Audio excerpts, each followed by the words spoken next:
Y'all fuck with. Yeah, he slapped Eddie. Yeah, he slapped Eddie House in the back of the head because Eddie House was stunning on him. He said, "Nigga, I'm from the Jets in the hood too, nigga. I ain't ready for Austin, nigga. I'm skipped to my Lou." Yeah, but I remember Michael Red. Michael Red was a dog for a couple years. Mm-hmm. Man, fuck Michael Red. Man, Michael Red cost me so much games. Man, fuck Michael Red. No, we Eddie House drafted too. Yeah, he nigga, as long as it's not game 6 or game 7, man, Eddie House will put up, Michael Red will put up 40 points every time. Man, like I said, fuck Michael Red. Michael Red ain't nothing more than a Joe Johnson. He just like Joe Johnson. Them niggas do not come up big when you need them to. In the playoffs, yeah, dad. Soft ass niggas. We gonna call them the soft crew. What the hell happened to Brandon Jennings? Brandon Jennings, Brandon Jennings is the type of nigga, he like Fournier, nigga. They gonna drop 31 game and then they gonna go 5 points the next 5 or 10 games. And then he couldn't go right. I was about to say, he wasn't turn that handle or whatever and let the rest go through. It didn't stop it, but it's all good. No, I don't know because I saw him play before. He was in the AAU team with Master P team. That's when I first. Brandon Jennings could ball, but dog, he never developed. His game was very dog. He was like to me. He was limited, man. Yeah, he was like his size and the way he plays, man. It was just like, like you can only be an attraction and shit because you're a little dude who can hoop. You know what I'm saying? But it's like, as far as like trying to build, you can't build a team around Brandon Jennings. No. You know what I'm saying? Like, not the way he's effective and shit. Oh, he probably sleeping. I was gonna ask him, did he fuck with Jamal Crawford? Who? LB. LB on mute, so he probably baking the cake right now. Yeah, he baking the cake. He baking the cake with a bra right now, dog. So like I said, nigga, Jamal Crawford was straight, dog. Jamal was always straight, but he was a 6th man. That's what they realized. They thought Jamal was a starter, and then they realized they were like, man, this nigga a 6th man. Because he one of them type of niggas. He like Lou Williams. They tried to put him in the starting lineup. He sucked, but when they came off the bench, man, they was killing. It was like Manu Ginobili. Manu Ginobili was the same way. Pop was trying to figure out how to play Manu Ginobili. He was like, man, this guy, he don't do nothing in the starting lineup. And when he had him come off the bench and finish the games, Manu was straight. Yeah, so maybe that would have been better suited for Jennings to be a 6th man. Right. If Jennings was a 6th man, that kind of game where you gotta just he has to be able to do his thing. You know what I'm saying? Right. He can't have the responsibility of running the team like that. No, he ain't Russell Westbrook, nigga. Westbrook could do that. He can't do that. Yeah, Westbrook could run. He needs to get the ball and get out his way and shit. Keep feeding him the ball. You know what I'm saying? Exactly. Damn, how long did this nigga Thaddeus Young play in the NBA? Goddamn, how many plays you gonna say? Thaddeus Young was straight. He just kept getting hurt. Sterling, man. I mean, Andrew asking people who know basketball. He probably around a bunch of niggas who don't know basketball. So he trying to ask us some questions like, shit, what about this player? No, because I know Thaddeus Young. No. Thaddeus was straight. He just got hurt a lot, nigga. That's his problem. He can't stay healthy. Nah, I That was his problem. I'm saying he's still in the league. I'm like, goddamn, okay. He's decent in the league. Like, he'll crash the boards and he'll score when needed. Like, I was going to ask earlier, but I know Sterling like, what the fuck? Nigga, ask the question, nigga. Hey, nigga, ask the question. Man, ask the question, nigga. What is it? I don't know. I was going to say Danny Granger. I'm like, what the fuck happened to him? He got hurt. Granger got hurt. Yeah, that is right. Danny Granger got hurt. But he was playing at an all-star level, and he was definitely. Oh my God! I used to hate when he played the Pistons, dog, because he was gonna score 40. Yeah. You know what I'm saying? He was just guaranteed. Hey, Granger, the Pistons playing tonight, man. Let me tie my shoes up, Mo. Finna go for 4-0. And then they had Bender too. Like, oh my God. Or what was his name? Number 24. Jonathan Bender. Oh God, I hate that soft ass nigga. That nigga was soft. He should have went to college, dog, before he came to the league. Yeah, that was he should have went to college. He could play. He was just soft. Right, he was just soft. Yeah, he should have went to college. He came out of high school. He came straight out of high school.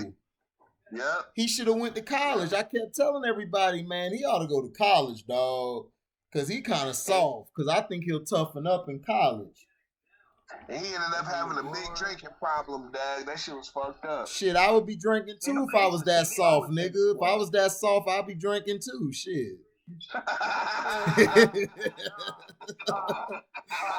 Man, I'm soft as hell, nigga.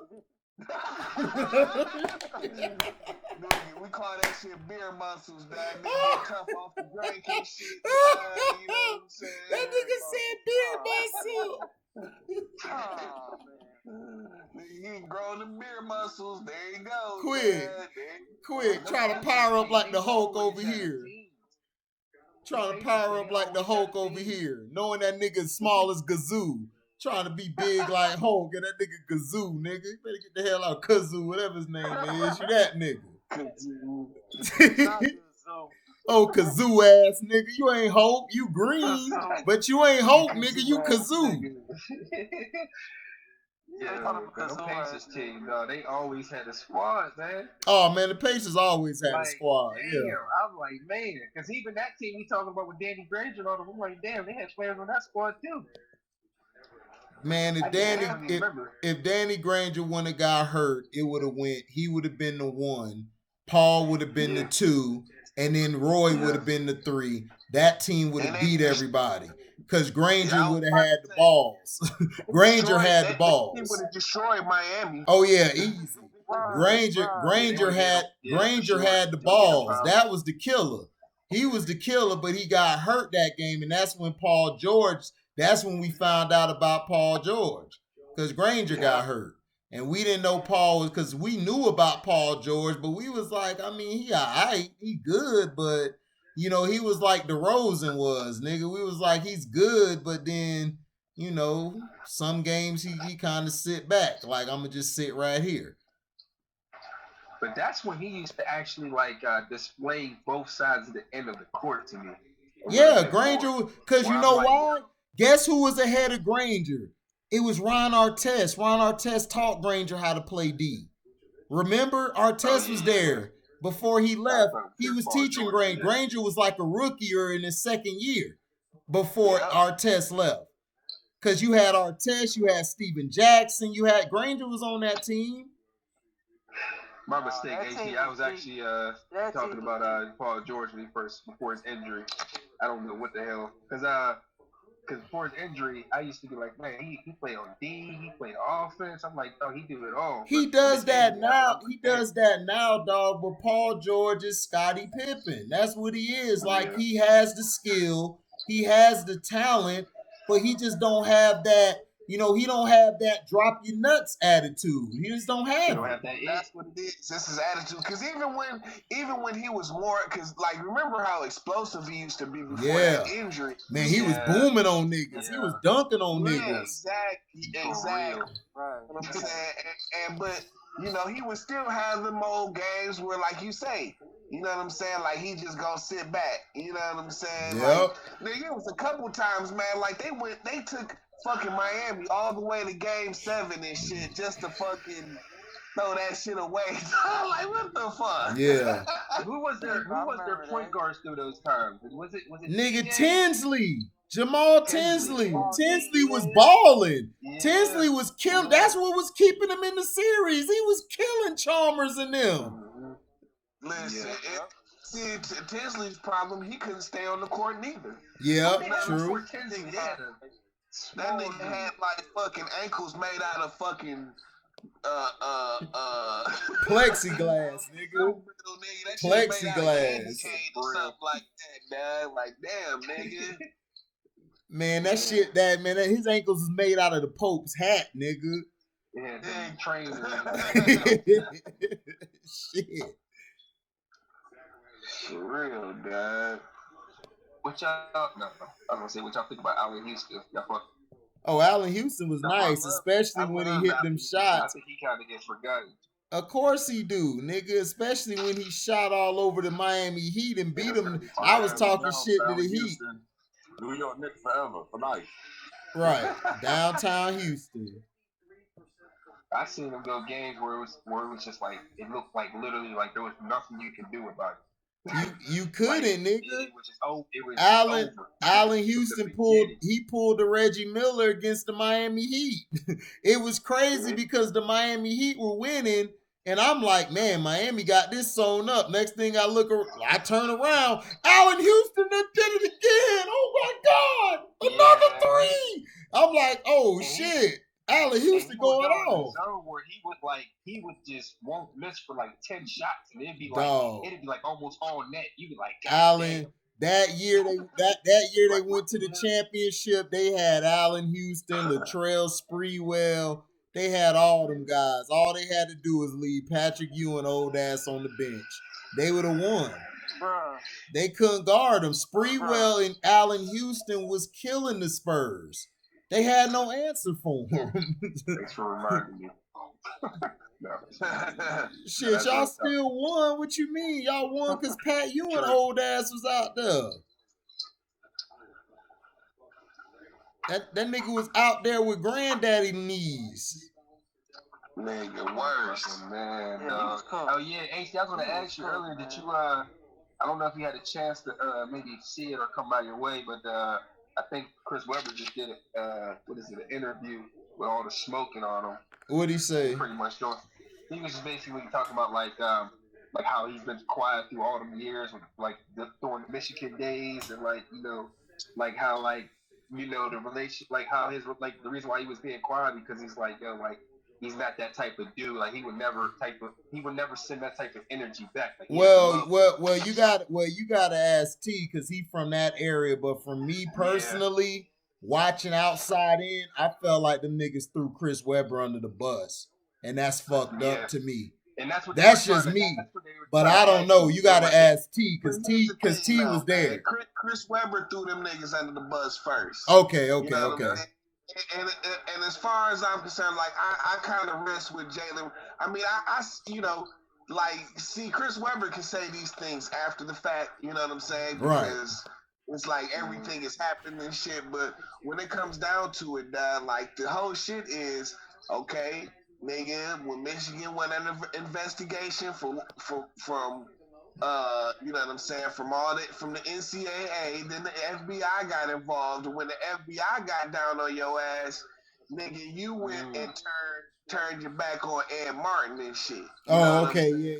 Jalen Rose did say that. Yeah, I remember that. Yeah, like Ed Martin is the nigga who went down for all of them niggas. You know what I'm saying? He died of a fucking heart attack off of that shit. You know what I'm saying? And it's like, bro, you know what I'm saying? Like, nigga, like, it was what it was. But at the end of the day, Ed Martin looked out for all y'all niggas, dad. You know what I'm saying? Like, he looked out for everybody and shit. You know what I'm saying? And more than just Chris Webber and Jalen Rose and shit. You know what I'm saying? So it was like, nigga, you kind of threw that nigga under the bus. You never apologized. You never wanted to address it. You know what I'm saying? And you kind of got yourself in this situation. You know what I'm saying? And by not addressing it, you know what I'm saying? And not, not ever, like just trying to act like the shit never happened. You know what I'm saying? And that's not cool. That kind of makes me lead into the other one where you mentioned, I mean, I don't think it has nothing to do with that. But the, yeah, right. But the interview was interesting. I mean, it was good to me. I enjoyed it. I didn't finish it actually, but what is it? He mentioned about the Philly days when he got traded there, and how that went down. How that was like his dark days, and the fans, they don't even like realize like the dark times that he was going through at the time. Like he seems like I was drinking, like like I gained so many pounds from just being up there in Philly, just dealing with, that type of like, going through that. And then how he grew a closer bond with what is it? I think Matt Barnes might have been around or something, because he was talking about like how he got to know him on another whole nother side, when he got to meet him and his mom and all that, and they was going through it, and it was rough, and his mom was kind of opening up about like how Matt Barnes was when he was younger and stuff like that. So I thought it was interesting. I was like, man, that's kind of crazy, because I never knew this type of stuff. Like looking at it, I was like, okay, Chris Webber's in Philly, that's a good piece to get to help AI out. Because that's what he said too. He was like, man, AI, dude, he literally had no help up there. He was basically like saying, like, dude, he tried to get these dudes to do drills, like basically to try to like, get there, like doing practices and shit. Like he had them doing crazy shit. It was like, dog, like, man, he's like, it was rough. Yeah, that's what I said. Not a game. Talk about practice. Yeah. But see, they had. Maybe they didn't. Maybe that was after Larry. I guess that was after Larry Brown had left. When he went there. No, they had a team coming up, but they traded AI away so soon because they had Andre, Kyle Korver. Mm-hmm. They had some young pieces there. Lou Williams was there. Yeah. They didn't give AI a chance to build with that team, because that team would have been low key. Mm-hmm. I think they could have went far with that team because they had a nice little squad, dog. Yeah. Iguodala. Actually, yeah. Iguodala. But they got rid of him. Young Iggy. They kind of wasted Andre's talents up there, but I mean, he got to show, like us, like he was that dude before he went to Golden State. Like people that watched him at that time, like we know what he did. It was pretty much like an all-star, maybe for a year. I don't know how long he played here. But yeah, man, he was doing his thing for a little while up there. Andre Iguodala. No, Chris Webber is incredible on the court, but yeah. See, it's like the thing is, it's it is what it is. We've kind of accepted it from him, but he, you know what I'm saying, he always been kind of soft. Right?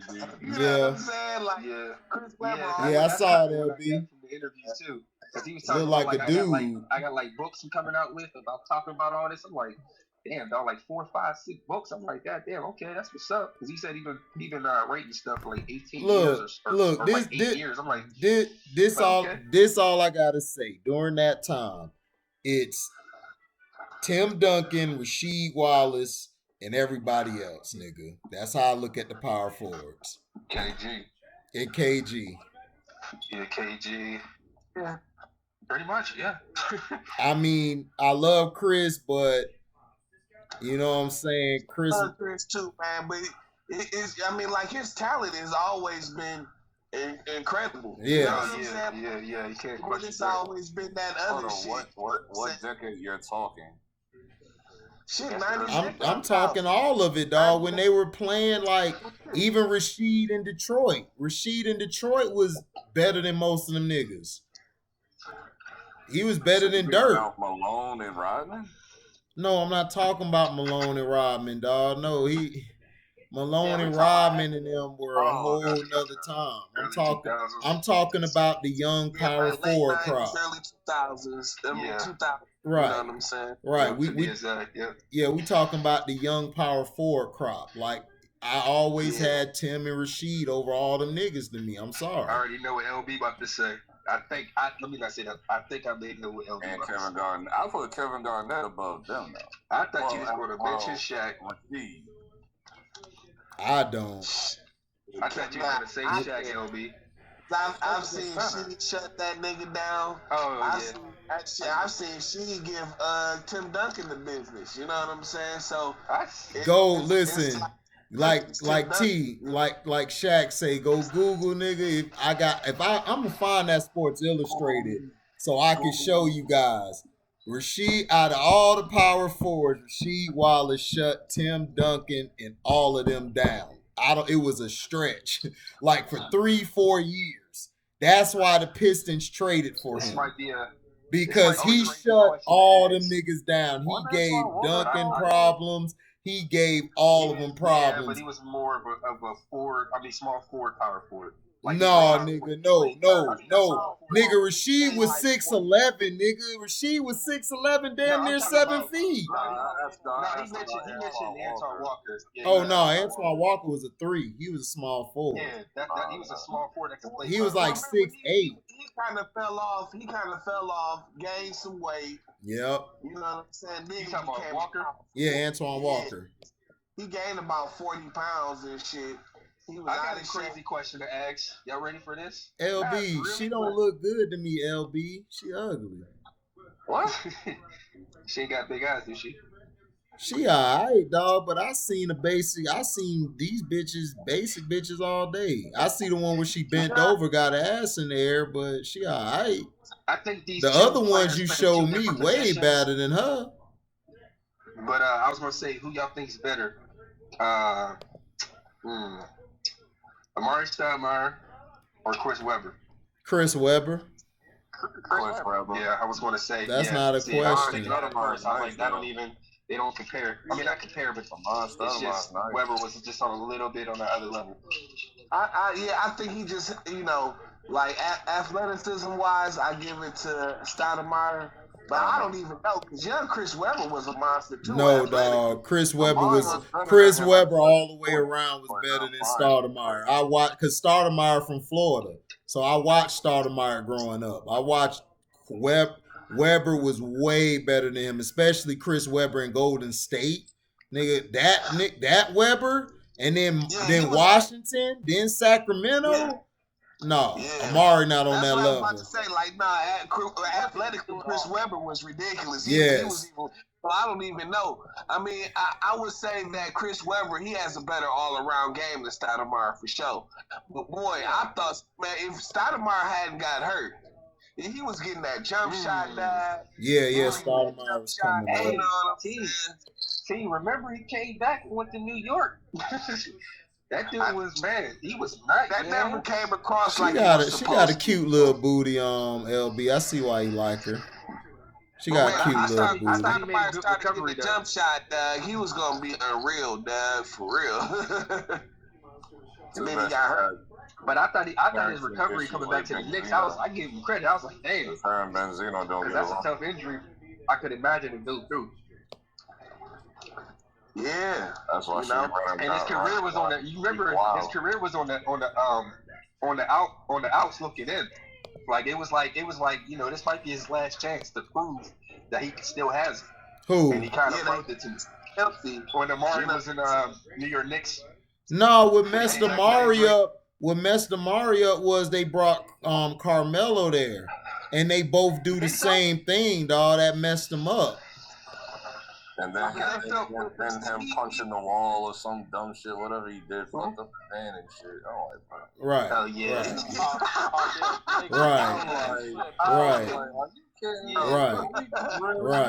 Right. I was so tight about that shit. He couldn't stay on the court though. That was his biggest issue. Like they never really on the next end of the game. Yeah, he got hurt.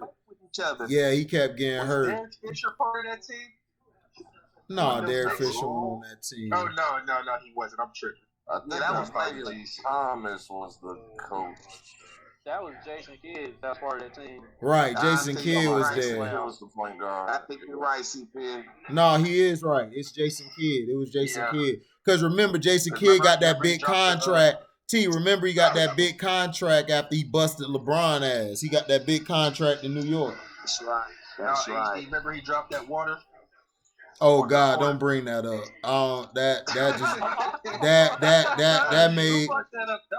That was so funny, dog. Jason Kidd, I don't know if he'll ever recover from that, dog. That's an all-time low right there. Yeah, that. He dropped the water on the court on purpose so he can get some extra time out and shit. Yeah. So he can clean it up. Did he clean it up too? Let me clean it up. No, he ain't clean it up. He ain't clean it. He tried to pick his cup up. I'm thinking of another person. He was trying to pick his cup up. He told you could look at his lips saying "bump into me." It was like, oh God, this is terrible. They showed that all night on ESPN. They showed that all goddamn night. When was this? Like what season? The season with KG, Paul Pierce, and them. Like 08. Yeah. No, was it 08? No, that was in like 2011 or 12. Yeah, that was like 2012, I think. 12 or 13, something like that. Oh, when Pierce was on the Knicks. Yeah. What y'all think of Josh Smith? That used to play, was it Atlanta Court? Hawks? The slam dunk contest. Athletic nigga had bounce. Yeah, that's it though. Yeah, that's all. You heard Benny the Butcher got the fiends jumping like Josh Smith. Yeah. Josh Smith was nice, but the thing with Josh Smith is like Josh Smith just you know, he was just that okay guy. He was like, alright, he was like tier 3. He wasn't tier 2 or 1. He was always a tier 3 player. It's just that Atlanta team, you know, Horford was a number 2. They never had no number 1 on that team. Everybody to me was just a 2 or a 3. They weren't no number 1 guy. They didn't have no alpha on that team. Like if you would have put an alpha on that team, they would have went far. You put AI on that team. Man. Oh, AI was on that team. They won the championship. They had the team around them. All they needed was the one. You had Joe Johnson. They had Joe Johnson as like the number 1, and it's like, bro, he was all. How you say that, Sean? I thought Jeff T. Oh yeah, he was number 1. Yeah. Role player, like the dude was saying. Who they have on that team? They had like Jeff T. Al Horford, Smith. Did they have Kyle Korver? Yep. That was later. They didn't have Korver at that time. Mike Bibby. They were ready to make a run. They just needed a run. I think they had Zaza Pachulia on that team. Too. Yeah, they did. They had Zaza on that team. The playoffs like 2 years in a row or something like that. Nigga, they made it 3 years. They remember, like 1 year they took fucking Boston to like 7 games. That was like the height. That's like as far as they got. You know what I'm saying? They took fucking Boston to 7 games and lost. And that's not saying much. It really wasn't, you know what I'm saying? Because it was like, nigga, game 7, that nigga Joe Johnson went like 2 for 15 or something. Right. Missed everything, free throws, everything, man. Like, oh, man, this nigga is a bum. I mean, not Josh Smith, but Joe Johnson, dad. Joe Johnson, that nigga, man. No, like everybody did their part. It's just they needed that one guy to say, yo, I'm going to take y'all like over the top. They didn't have it. Joe Johnson. Joe was just a regular season dude, man. Right. He was a regular season dude, man. Joe Johnson is Paul George, nigga. They had some great regular seasons, but when they get to the playoffs, they just disappear. Joe Johnson had his best years on Phoenix. Yeah, when he came off the bench as a 6th man. Yep. Man, speaking of that Phoenix team, man, y'all remember whenever, damn, man, that Phoenix team, man, they were dangerous. Of course they were dangerous, nigga. With Steve Nash, when he had that run, that Mike Gunn, what is it, that run fast pace they were doing, but that shit was like that running gun. Yeah, but Steve Nash had them all on point. Like finals in 06. Yeah, because all the players is like, man, that was the funnest time I've ever played in like NBA career. Like that team with Steve Nash. Steve Nash was like, he made it fun to play with them. Like they didn't play no defense. That's why they didn't win nothing. You know what I'm saying? Like it was fun to watch. But them niggas didn't play no defense. I didn't understand how the Mavericks. Yeah, because he was saying, because I heard Jason Richardson, he's like, man, he made, or not Jason Richardson, but is it Quentin Richardson? He was basically saying like, even I was getting playing time, and he made other guys off the bench, like made them look like they were something. And I'm like, yeah, that basically. No, that Phoenix. That's how they ended up. That Joe Johnson was a number 1 because he was going off out there. Did they trade him or something? No, he left on free agency. He signed a max deal. He signed a max deal with Atlanta, and it was nothing Phoenix could do. They couldn't even come close to offering them that money. Right. Man. Joe Johnson was there. The season, it was the 04 to 05 season. He was killing that season because they won 62 games that year. Joe was coming off the bench killing. And they beat the Memphis Grizzlies. They were struggling against the Mavericks, but they won 4-2 and they lost to the Spurs. Then the next season they played the Lakers first round. They beat the Lakers 4-3. That's when Joe Johnson left to Atlanta. Because that year they played Kobe. They had Eddie House. They had Boris Diaw. They had Barbosa. They had a squad, dog. That's why I tell people, dude, his squad was way better than Kobe's squad. Kobe's squad was trash. I mean, for Kobe to get them to the playoffs was just an achievement. Like, I'm like, man, he played with guys that's just like you had crazy. Smush Parker on that team, bro. If you can win top of that, Smush Parker. T, on top of that, not just him, that West was stacked. We talking about some of the best teams at those times. Right. You know, I mean, those were some serious teams. So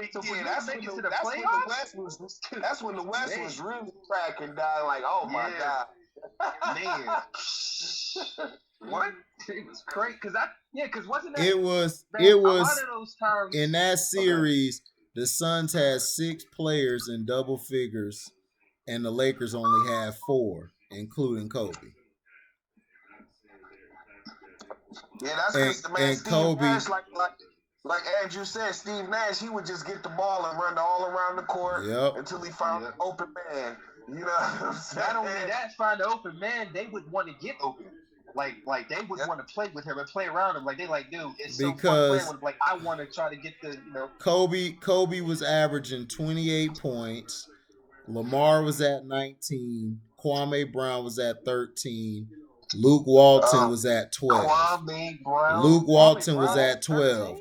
Kobe had Luke Walton at 12 points per game. And Luke Walton played 34 minutes in the series. Now let's go to the Suns. Steve Nash had 22 points. Boris Diaw had 18. Sean Marion had 18. Tim Thomas, everybody forget Tim Thomas, had 16 points. Leandro Barbosa had 13. And Rajah Bell had 12. And he missed the game. He would have had almost 14 or 15. How many assists did Steve Nash average? Steve Nash averaged 10 assists per game. Boris Diaw, hold on, T. Boris Diaw averaged 6 assists per game. He averaged what? Steve Nash averaged 10 and Boris Diaw averaged 6 assists per game. From the power forward spot. Yeah, they was big for the Spurs. Right. And Kobe was averaging 5 assists and 6 rebounds per game. Lamar had 11 rebounds and 5 assists a game. What did Derek Fisher do? Derek Fisher wasn't on that team at the time. He was with the Jazz. Utah. Yeah, he went to Utah for his daughter for a couple years. Okay. Yeah. Chucky Atkins, sorry ass on the team. Right. Who was the coach again? Was it Brian Shaw? That was Rudy. Nah, it was Rudy. Nah, it was Phil and Rudy. Yeah, it was Phil and then Rudy. Oh, okay. Yeah, it was Rudy at first, and then Rudy had the heart problems or something, and then Phil came in. But on this team, you had Andrew Bynum on this team, and you had Aaron McKee, you had Jim Jackson. You had Aaron McKee too. Yeah, you had Ronnie Turioff, Devin George, Sasha Vucicic, Brian Cook, Smush Parker, Luke Walton, Kwame Brown, Lamar Odom, Kobe Bryant. Now, yo, what the fuck is people talking about, yo? Yeah, that's ridiculous, bro. That don't even make no sense. Hey, that is terrible. Now that's a terrible squad. Hey, you want to hear something even crazier than that? Not crazier than that, but man, people forget at those times, through those years, those West teams, we're talking about what, maybe 3-4 teams that was probably involved in winning 50 games a season. 50 plus games. Yeah. It was crazy. It was stacked. It was like, man. Like the AC would have like 48 wins, 47 wins. Yeah. It was crazy, T. I was like, yo, and I couldn't believe my Spurs kept like, becoming like winning all those games too. Like throughout through the season, you have guys who banged up and missing games, and for them to keep winning 50 games, I'm like, God damn.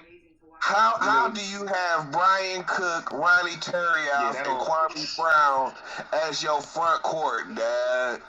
That is pathetic. It's awful, bro. I know Kobe was like, I don't know how. It was funny. Lamar Odom was on Vlad and shit, or he just released an interview and shit. Lamar Odom talks about that year when they didn't go to the playoffs and shit. And he was like, yeah, man, you know what I'm saying? Like, shit, when Jelly Bean, when you ain't winning and Jelly Bean is not a happy camper, dad. He was like, and I think Smush Parker took the brunt of that. He did. He did. Been the worst player on the team. No, he did because Kobe, people gotta understand, man. Kobe was an asshole. He wanted to win. Like he wasn't playing, and you coming on the team, dog, and you barely doing your job. Yeah, Dad. I'm sorry, I'm gonna say it, bro. Barely doing your job. You just trash, Dad. Like, nigga, you are trash, bro. Man, I'm gonna say it, bro. I'm gonna definitely say it. I wish Kobe and Kid would have played together.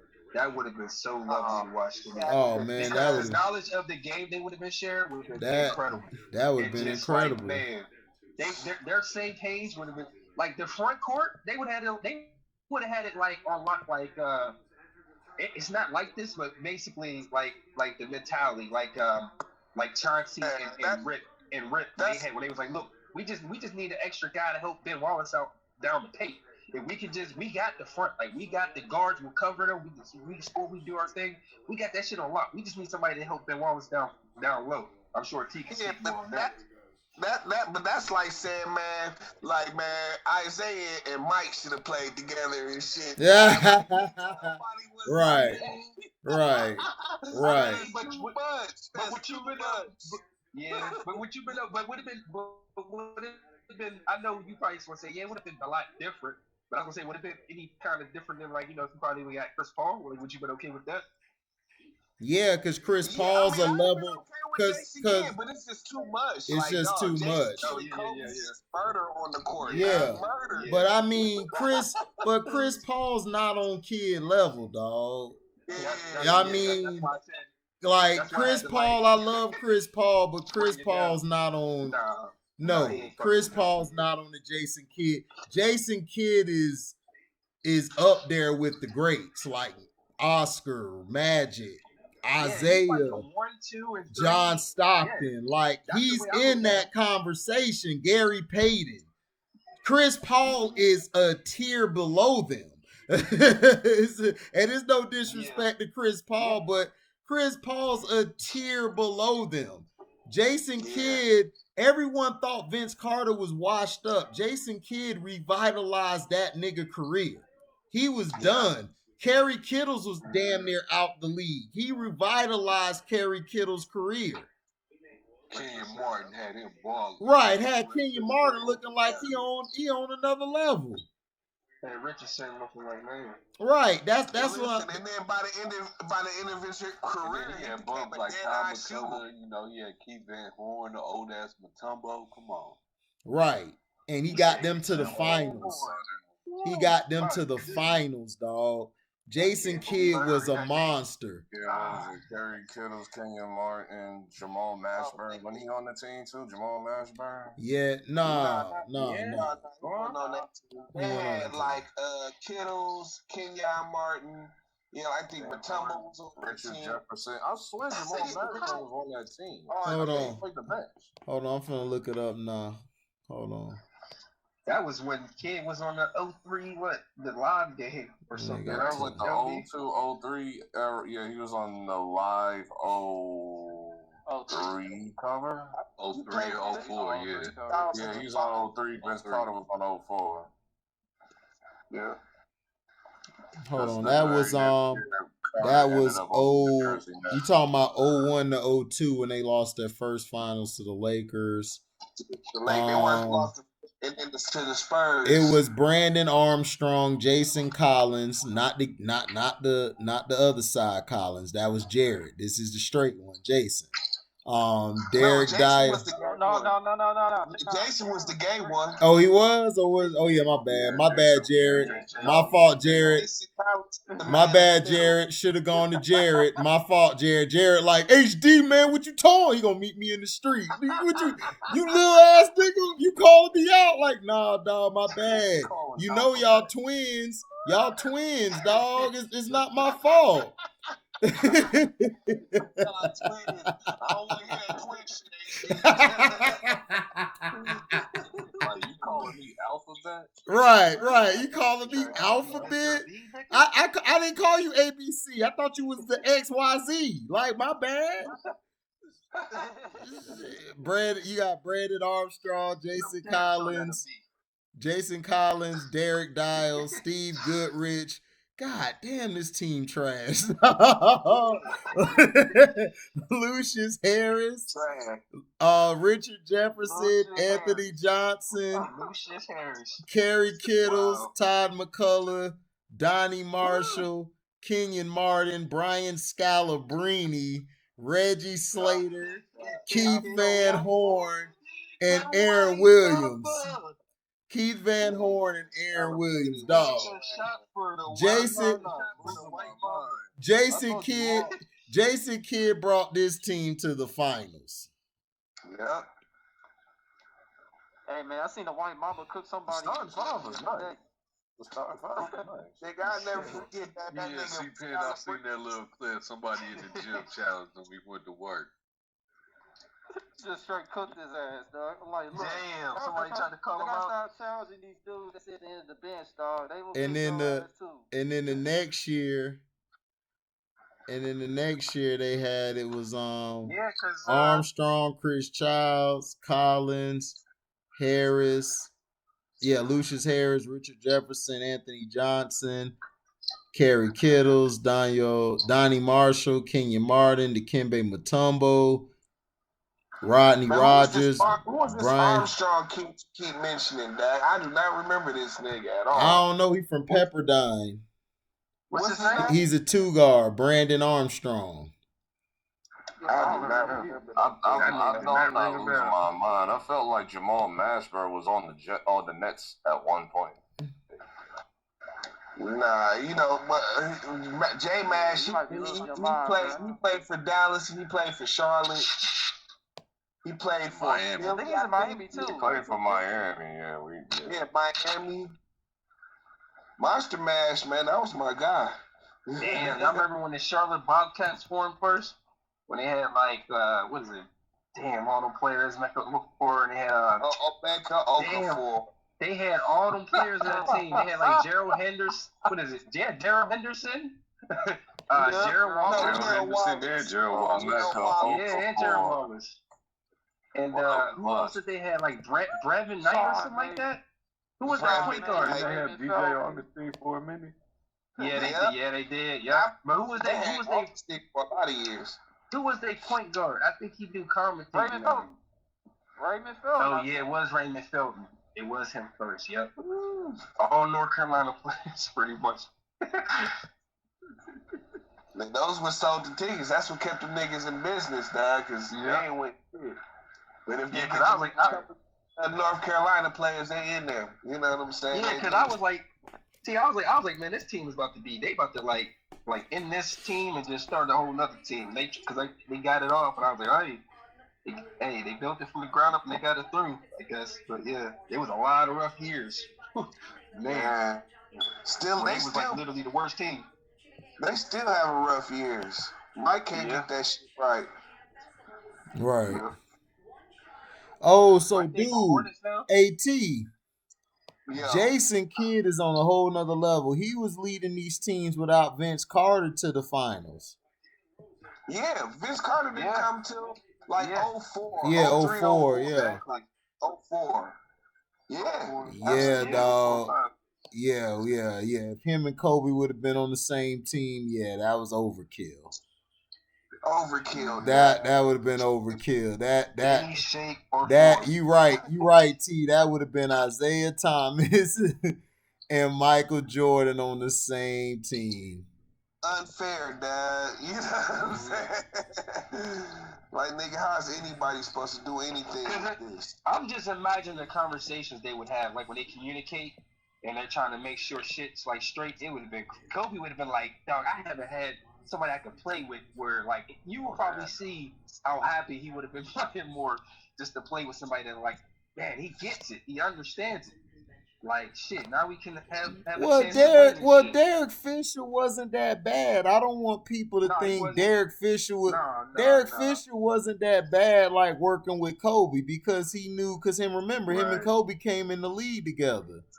And he used to put Kobe in a lot of good positions. It's just that Chris Paul would have been the right point guard to fit Kobe's style. That would have been perfect. No, Jason. No, dog. No. Fisher hit a lot of big shots for them dudes, man, for the Lakers. Man. Yeah, Fisher. Yeah. Even the one with their point, what is it, 0 point? What is it? 0.0. Oh man, they screwed the Spurs that game. The Spurs should have gone. They screwed the Spurs that game. Spurs should have gone, dog. Because that team all year, Kobe was saving them, and he was going to court and coming back to the basketball court. That Lakers team was losing, so they were underachieving. I was like, I don't think these niggas gonna make it to the finals because they was looking terrible. And Kobe was saving them like every game. Kobe was hitting a last second shot. He was shooting the ball from the parking lot. And he was just making it. So it works out. Y'all remember that live y'all did? It was like a little minute ago.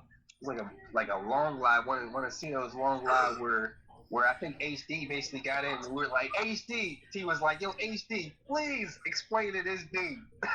Like, cause we trying to talk to this dude and y'all basically went on a whole path and it basically came to like Kobe's court cases and somebody was like, yo, I think it was LB. He's like, yo, he used to come from the rape case that he was dealing with and come to the game and drop 40. Like, what are you talking about? And it got into a whole conversation. It was crazy. Oh, you talking about that live where they was talking about LeBron and they was trying to give LeBron a pass and then I pulled up all them stats on their ass to show them that LeBron was the reason they were losing in Cleveland in the finals. No. HD, I think what he was saying was like the way that Kobe was handling the situation with the rape case, the court when he was in court, he didn't like the way he was handling or something like that. And somebody was like, dog, he went to court and then went. I mean, he went to basketball. Well, what else? How's he supposed to handle it? What the hell are you talking about? Right, like what? Yeah, like how? Like how else are you supposed to handle it? Like Kobe went to court, he came back, dropped 50 on your head, went back to court, came back and dropped another 50 on your head. Like that season, that dude, what people don't understand that season, dog, Kobe was out of his mind playing. Yeah.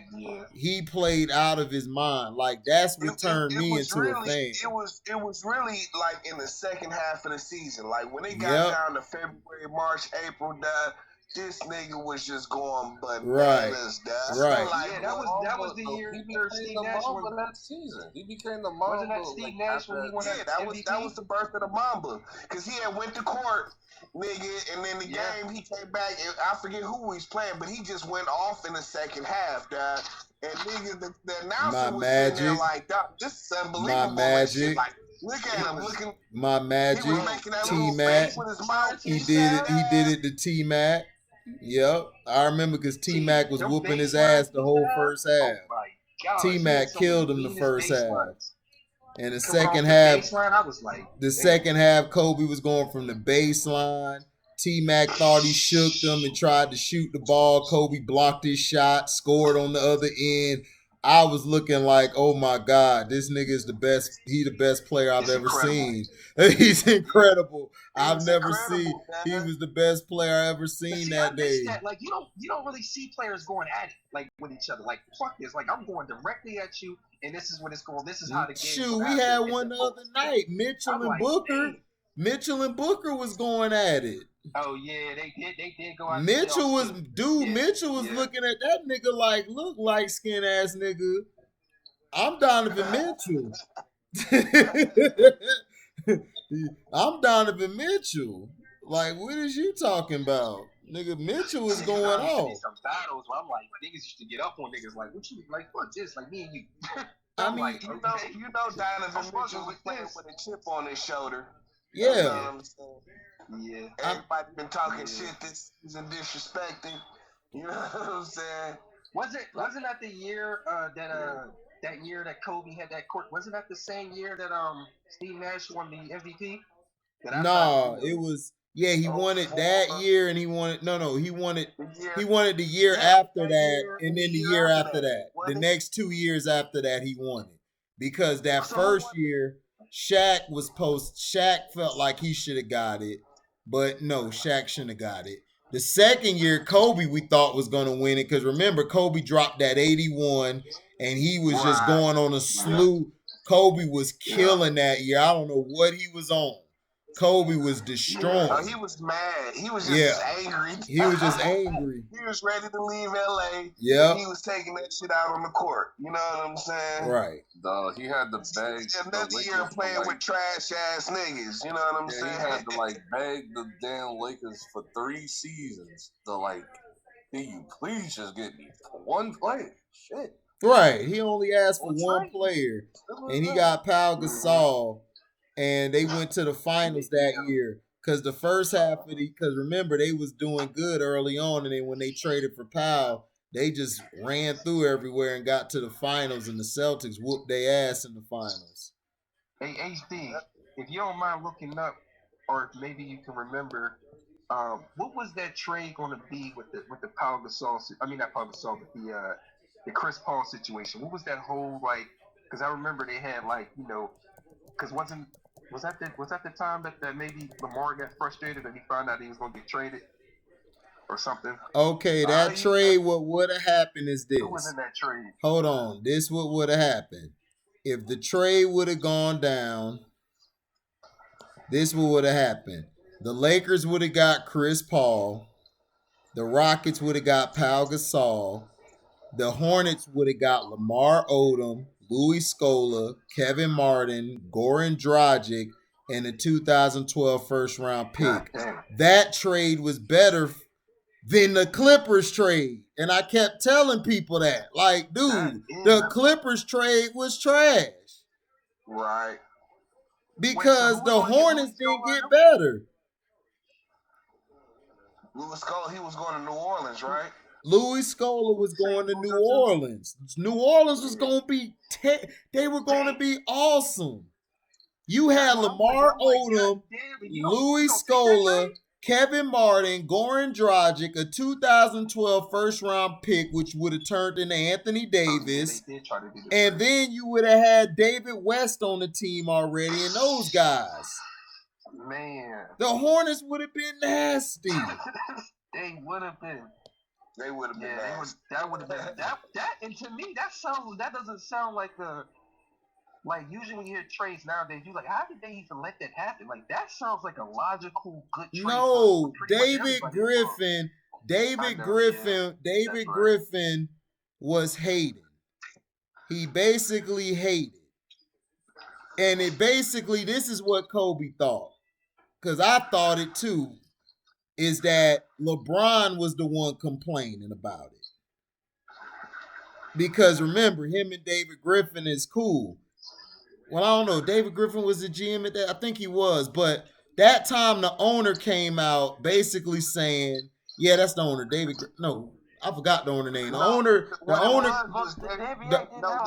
The owner came out and complained about it.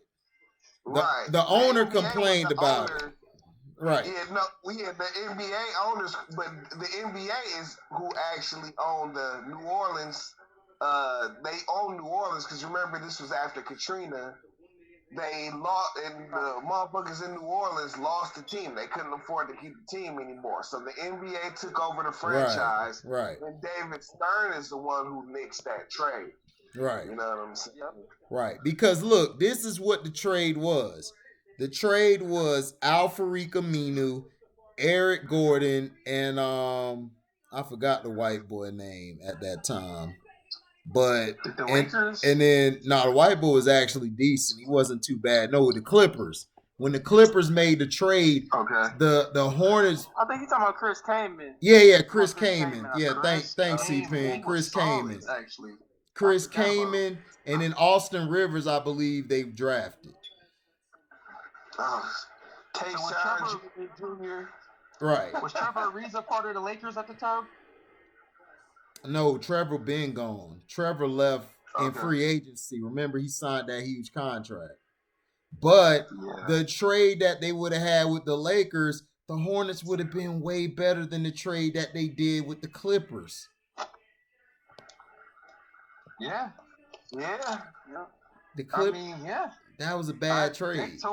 They totally messed that up, just like they they did the Seahawks. They were done with Kobe. They were ready to move on to LeBron and shit. Right. Fucked up, that's all. Disrespectful and shit. They did them like the refs did the Seahawks against the Steelers in that Super Bowl. They fucked them over, man. Well, it's just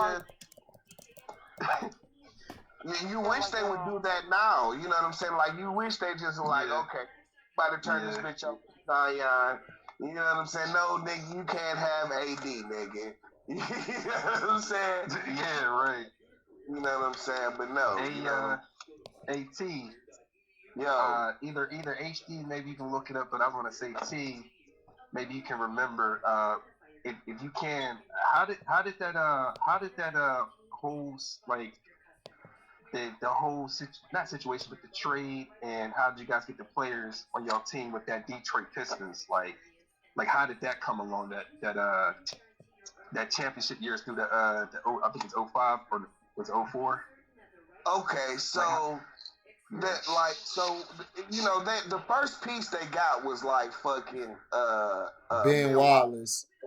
He started the whole shit. You know what I'm saying? Because I remember I went away when we got Ben Wallace, we traded away Stackhouse, and it was like, man. Grant Hill. Y'all traded Grant Hill to us.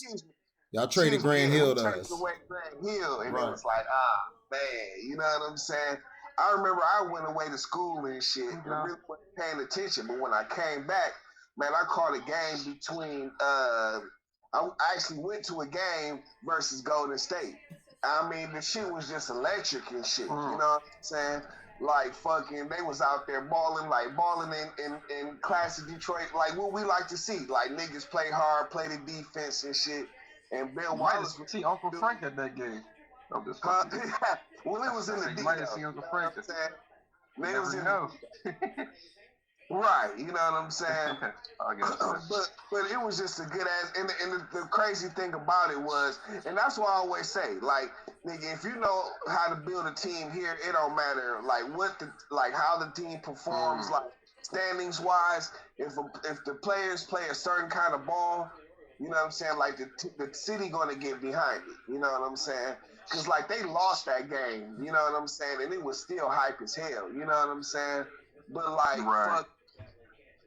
So Ben Wallace, it was like, okay, you know what I'm saying? He was a standout, you know what I'm saying? Like, damn, you know what I'm saying? So they kind of went early with a defensive tone and shit. They had Cliff Robinson, Chucky Atkins, John Barry,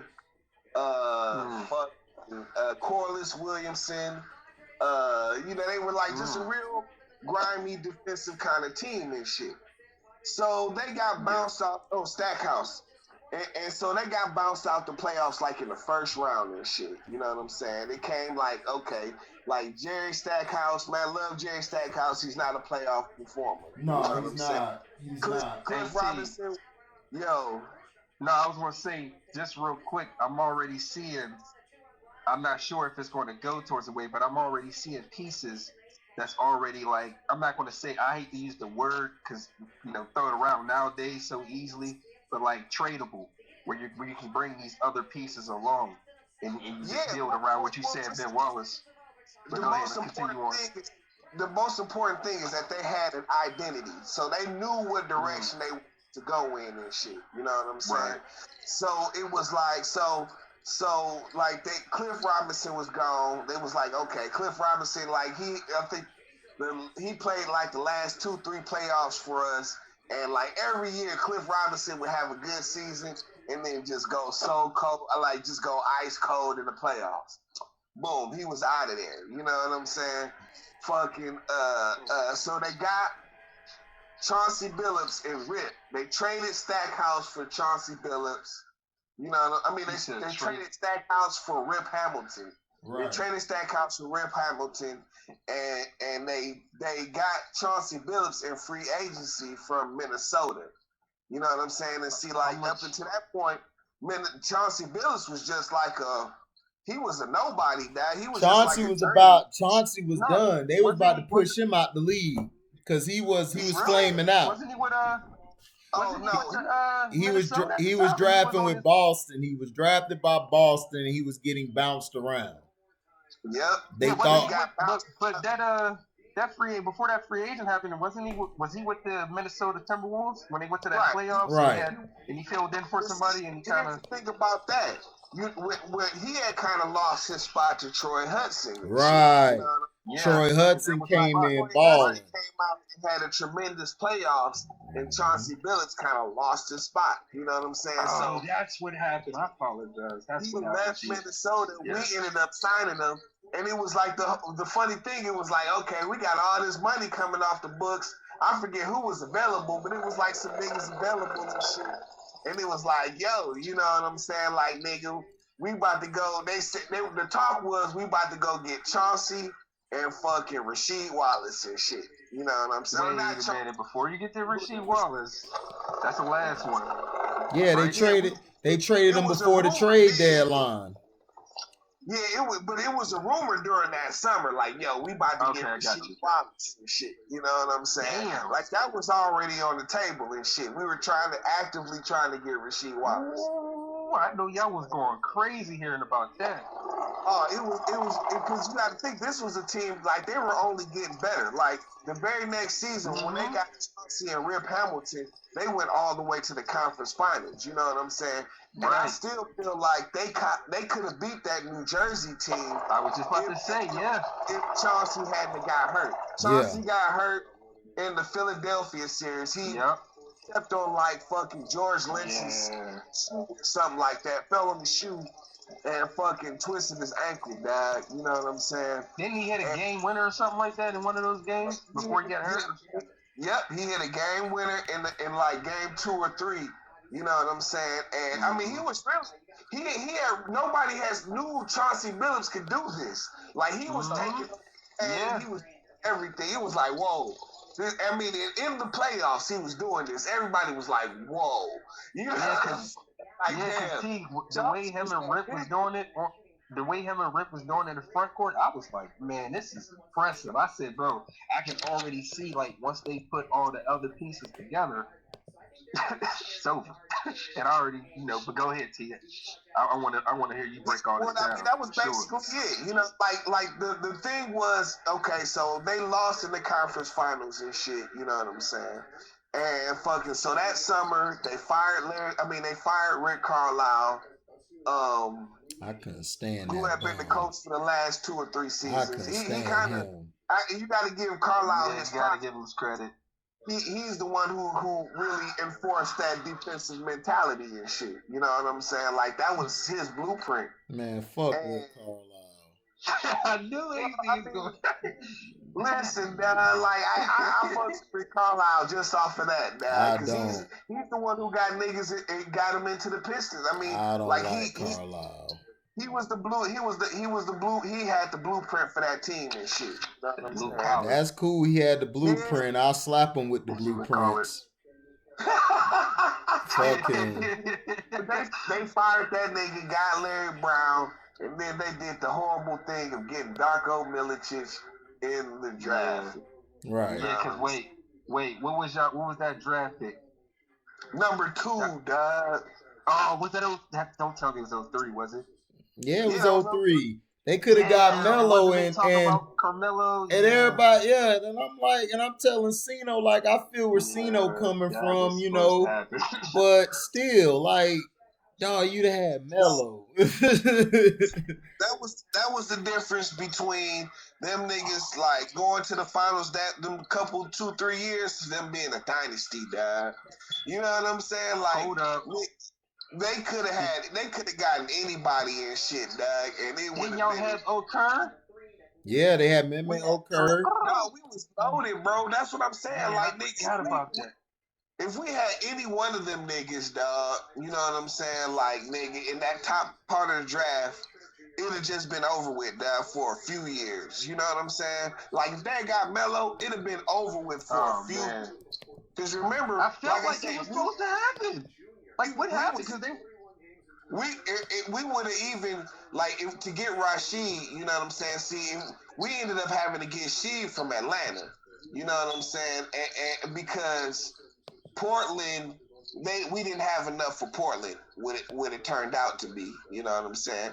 The thing that freed Sheed up is that Portland ended up trading them to Atlanta to clear their books, and then Atlanta ended up doing the same thing with us. They wanted to clear their books. Hold on, see. Wait, when did y'all get Tayshaun Prince? Because he came along in one of those playoffs too. Yeah, we got Tayshaun Prince in the year before the finals, y'all went. Draft. Y'all got him in the 02 draft. Yep. Yeah, because he came in. That was one of the reasons Rick Carlisle got fired, is because he wouldn't play Tayshaun Prince. Right. You know what I'm saying? And he was big. Well, you know, he was just a rookie and shit. You know what I'm saying? But Joe Dumars wanted him to play. You know what I'm saying? He would not play Tayshaun Prince until they got in trouble in that Orlando series. You know what I'm saying? Yeah, that was 02. That was 02, 03. That's when they came back and won. Against the Magic, and then they lost in the finals against the Nets. Shit, cause this nigga McGrady was in a fucking zone. You know what I'm saying?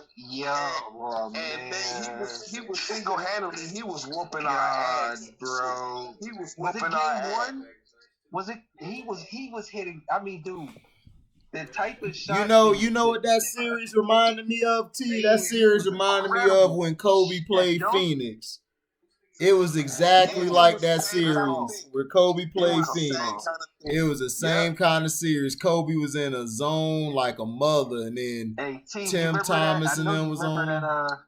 T-Mac, when he dunked it on one of them, oh man, he went off for like, I mean, every game he was on fire, but he was in a zone where they was like, yo, we can't, like, we have to get up on him so he don't have to shoot because he's hitting everything.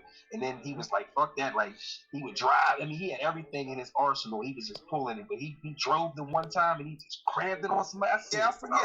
He dunked on. I think he dunked on. Who was that he dunked on? I remember that shit. It was ugly. God, I lost my mind. I think my brother went crazy. Listen, man, dog, it was ugly, dog. It was like I said, they got into some real deep shit. You know what I'm saying? Fucking Tayshaun, he finally played Tayshaun in Game 5. Yeah, that changed it. And Tayshaun locked him down. Yeah. I mean, and you have to be granted, like, you know, once you lock Tracy McGrady down, they didn't have nobody else. You know what I'm saying? So yeah, they had what's his name good, and I think he was playing good in that series. He's a rookie, but yeah, that was it. Yeah, that was his first man right there. You know what I'm saying? He came in and shut down fucking Tracy McGrady. He got AI the next series. He shut AI down too. Yep. You know what I'm saying? And not only that, he was hitting big shots too. They hit like a game winner in one of them other series. That might have been like the next year after that. Oh yeah, okay. Because they got swept by the Nets in the Eastern Conference Finals. Because that year Jason Kidd was on some shit. Yeah. But like I feel like we could have beat that team if fucking Chauncey didn't get hurt. Right, if Chauncey didn't get hurt in the Philly series, he got hurt because y'all came back next season and beat Milwaukee 4-1, beat the Nets 4-3, beat the Pacers 4-2. Because I remember Tayshaun blocked that shot. Reggie was finna score to win the game, and he blocked it. And then Los Angeles, y'all beat them 4-1. Yep. Yeah. Okay, so go back to explaining about that trade. I mean, the signing of Rasheed. Yeah. Well, no, it was just like I say. The reason we got a shot, we didn't have enough to give Portland. You know what I'm saying? But for whatever reason, Atlanta was cool with it and shit. They were trying to clear their books and shit. You know what I'm saying? So we traded really a bunch of nobodies. And we traded Lindsey Hunter, and we ended up getting Lindsey Hunter back. Right. You know what I'm saying? Because because he went to Boston, because it was a 3-team trade. He ended up going to Boston. We got Mike James and Rasheed Wallace, and then then Boston cut fucking Lindsey Hunter, and then he came back and re-signed this shit. You know what I'm saying? And that was it. You know what I'm saying? Like, that was it. Like, the first game they played, him and Sheed and Ben Wallace played together, like, niggas just knew what time it was and shit, man. Like, it was the no fucking fly zone. It was the no. I mean, they made that point from game one. Hey, T, I saw a great interview with All the Smoke with Matt Barnes and Steven Jackson, where they were interviewing Rip Hamilton, and he was basically breaking down that, and he was also breaking down like Kobe players he played with them in high school, and how just competitive. You going cyborg, nigga? Yeah, you going cyborg. Oh, my bad, man. I don't want to miss. Y'all hear me? Yeah, I hear you now. Yo. Yeah. Okay. Yo. Oh shit. Your phone about to blow out. She going cyborg, dad. Yeah, your phone about to blow up. Shit. It ain't hot. Okay, there you go. Okay, we hear you now. We hear you now. Go ahead. All right. Now I was gonna say, but yeah, Rip Hamilton, he was on All the Smoke, and he was basically talking about like how, like, you know, all about when Rasheed got there and everything, and even the earlier days with Kobe, whenever he was just had that competitive drive in high school. But basically, when they got Rasheed, he was basically saying like, when we got him, like, he knew, like, what is it, the first maybe 2-3 plays, and like he knew once like he made a cut, like once he gives Rasheed the ball. And like once he makes a cut, like Rasheed was so unselfish of like, dude, I will give you the ball every time you make that cut. And like he said, like once like the second, maybe third play, he knew like, dude, we have a chance literally to go to the championship all the way. I picked him to that impact of Rasheed. I picked him to go to the championship that year. I said it. Once they got Rasheed, I said they're gonna win it all. He was basically saying like the thing that makes him incredible and one of the greats, from his eyes, and I kind of like was like, man, I kind of could definitely see that. He was like basically saying like, you know, just unselfish of a basketball player he was. Like he would understand like he could have been doing all these things. Kevin Burnett, you know what made Rasheed Wallace great? That nigga was damn near 6'11" to 7 feet, and he had game like he was 6'4" or 6'3". Exactly. And he could play defense. That's what made him great. That's a problem. And he had long arms. See, that was a problem. You got this nigga, yeah, because he went to North Carolina. He went to North Carolina. He come up the court. He could dribble. He could dribble and he could pass well. That's what I'm trying to tell people. Everybody talk about these Webbers and KGs, nigga. Rasheed Wallace was busting all their asses. He gave all of them problems. He gave Tim Duncan the business in the finals they played him. He was giving Duncan the business. It's just that Ori hit that shot. It wasn't Duncan, dog, that fucking tipped the scale. The motherfucker who tipped the scale in that series was actually Ginobili. Yep. You know what I'm saying? Yep. He was the one who tipped the scales in the game. Oh yeah, 05? Yeah, that 05 playoff, Ginobili was crazy. Yeah, that Ginobili was out of his mind. Game 7. He tipped the scales in the game 7. You know what I'm saying? Because we had shut down like that. Him and Parker were cold, nigga. Right. We had shut them down. Yep. You know what I'm saying? But fucking, they got back into the series and shit, dog, off that big Bob shot. Because Tayshaun was shutting Parker down. Tayshaun was on Parker. It was Chauncey who was taking him to school. Chauncey was schooling the nigga. Yeah. You know what I'm saying? He was putting him down in the post, nigga, backing him up, hitting him. You know what I'm saying? And then, like, on defense, he was just muscling them. You know what I'm saying? Yeah, like, Chauncey had that big-ass head and body. Yeah. And then Ginobili, the thing that makes him, well, not makes him, but, like, Pop can use him so many ways. Like, he can come out in games where he might even come out of nowhere and just start. Well, nobody seen, but we didn't see a Ginobili before. Yeah. That's the thing. Yeah. If you would have seen a Ginobili before, it's like Isaiah Thomas said it best. We never seen a Michael Jordan before. So you weren't prepared for that. Now, when you seen Kobe, you didn't seen a Kobe before because you seen Mike. But it was a lot more athletic and a lot more, bigger forwards able to handle the ball. Like in that era Mike and Pippen was in, mainly the point guards handled the ball. That was it. It wasn't no small forwards or power forwards really handling the ball like that. But when Kobe came and all of them, Kobe, that's why I try to tell people, Kobe had a very tough era as well. Because niggas, small forwards were bringing the ball up. You had power forwards bringing the ball up. You had all type. That's when we started seeing the transition into this game we got today.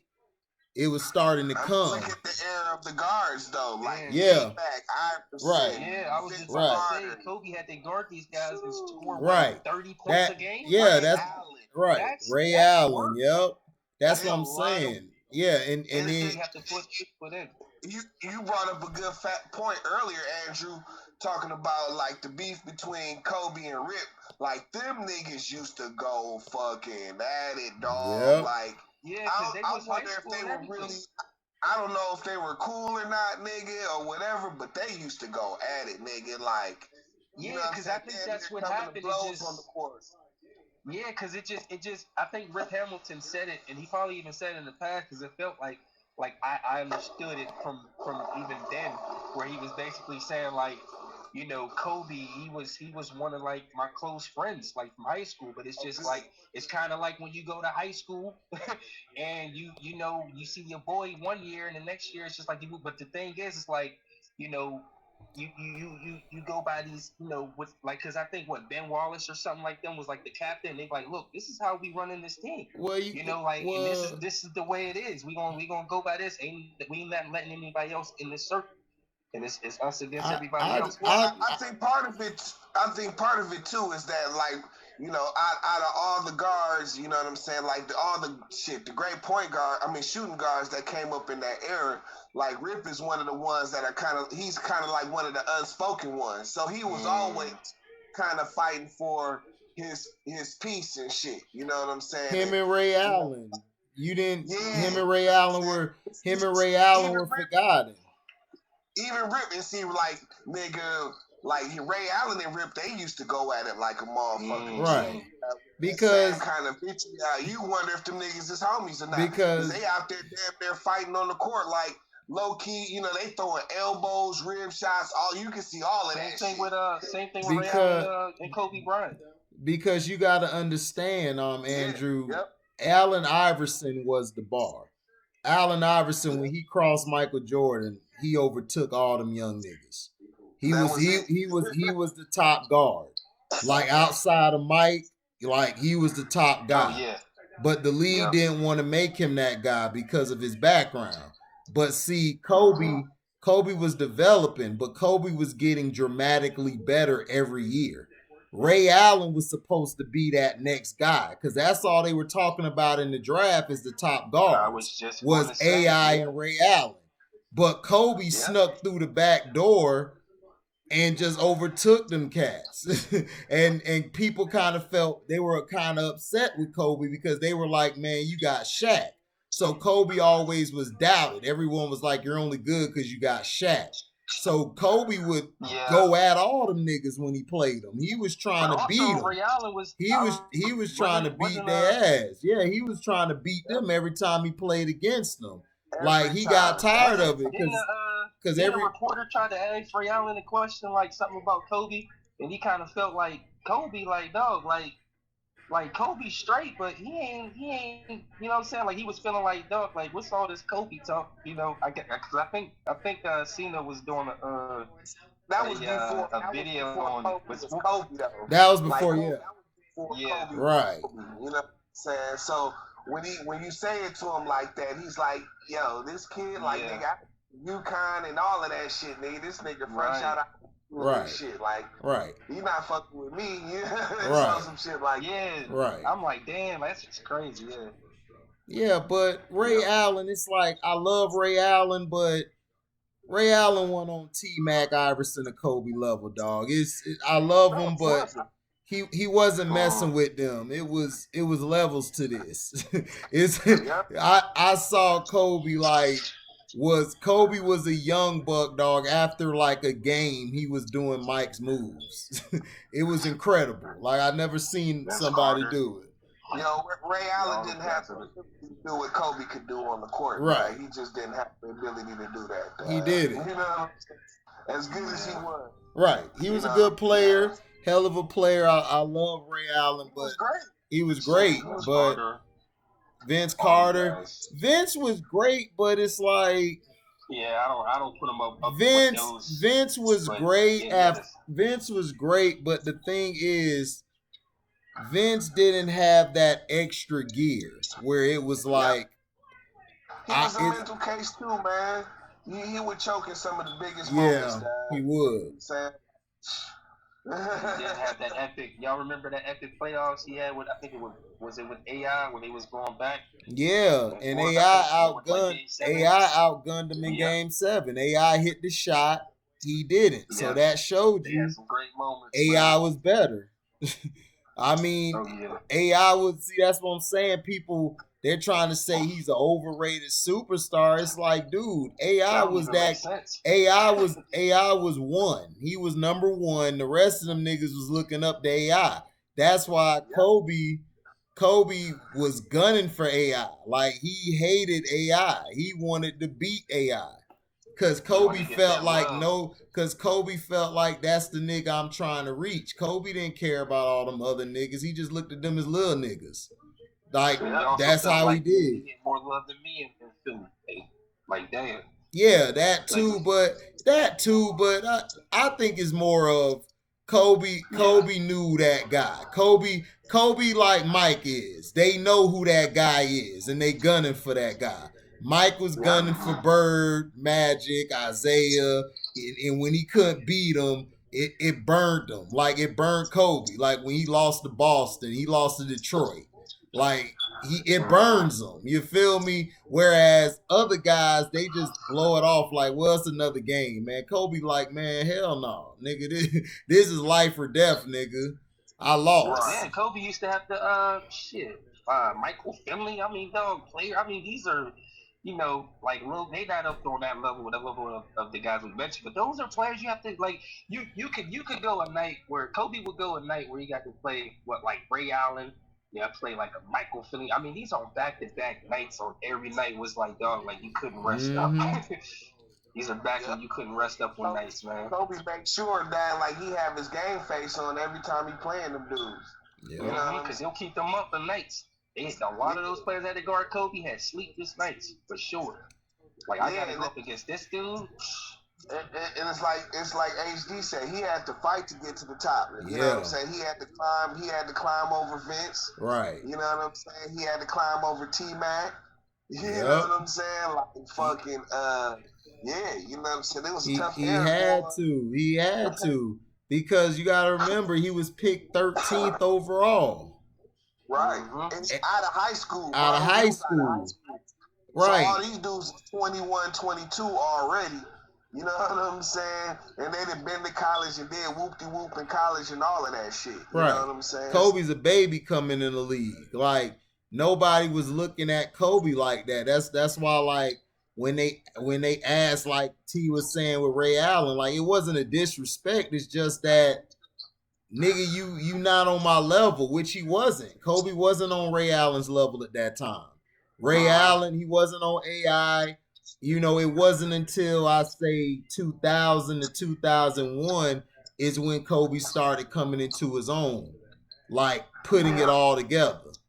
Really, since what that first championship, whenever Shaq went out and he had to win that with one of those games when they with the Pacers, I was like, shit. Yeah, that was 2000. He showed a lot.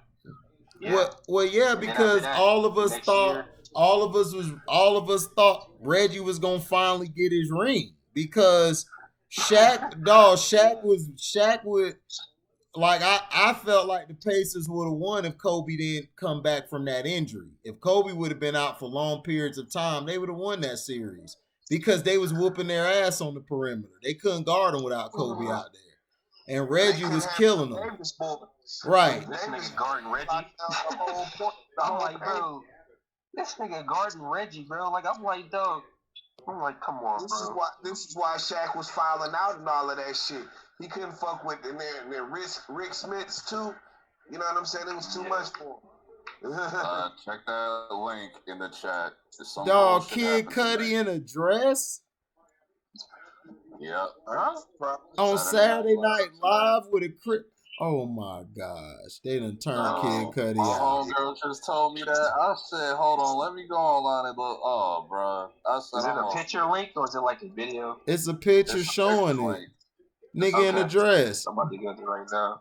Nigga look like fucking made the that can't be real. What the hell? Bro. Yeah, that don't make no sense. I had enough of the industry. I'm over it, bro. Yeah, he trying to get, niggas be needing that check. Man, fuck that, dog. Went from being depressed for like 2 years to fucking wearing a dress, like my nigga. I can't do it, man. He used to sell records.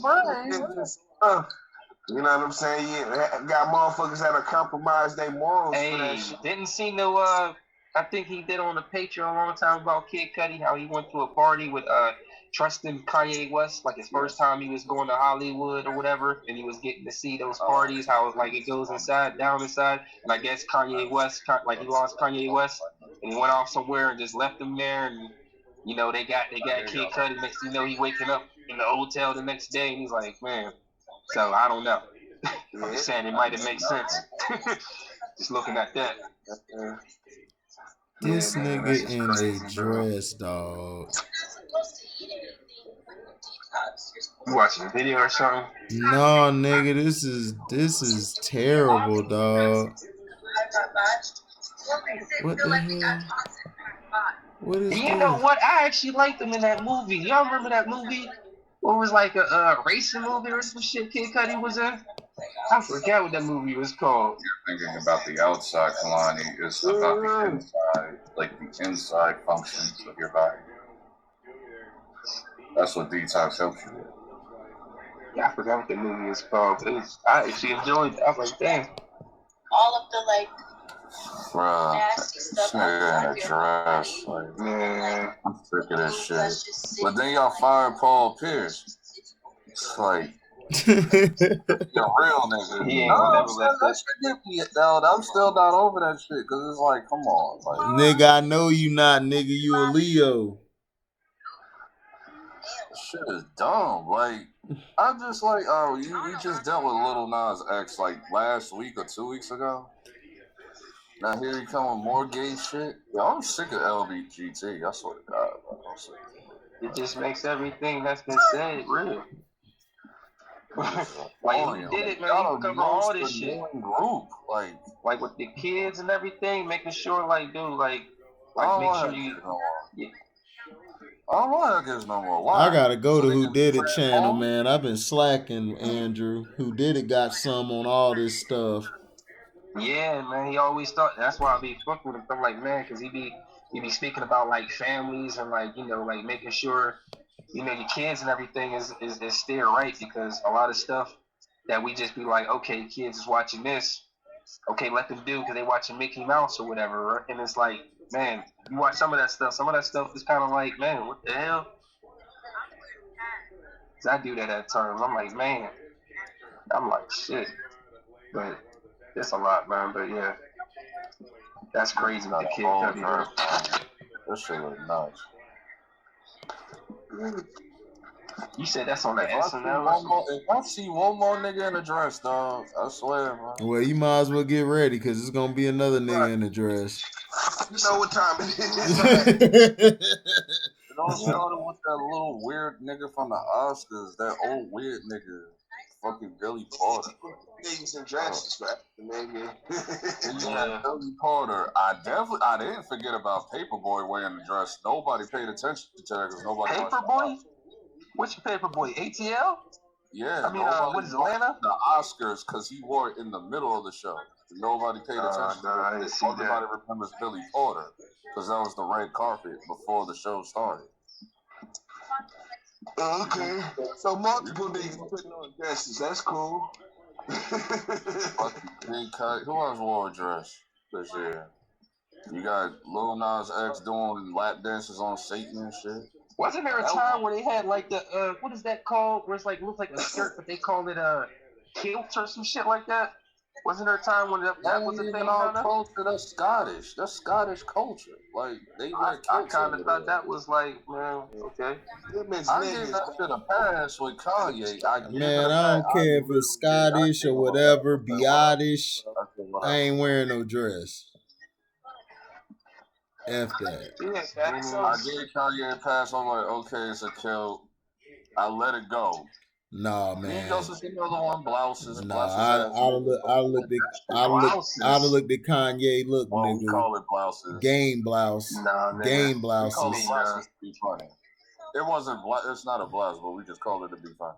That shit a blouse. Then we got a little Uzi Vert. That shit a blouse. Kanye was wearing a blouse. Is the Wayne son or something? No, the Wayne son, yeah. Yeah, the Wayne son. And now you got motherfuckers trying to pass laws talking about.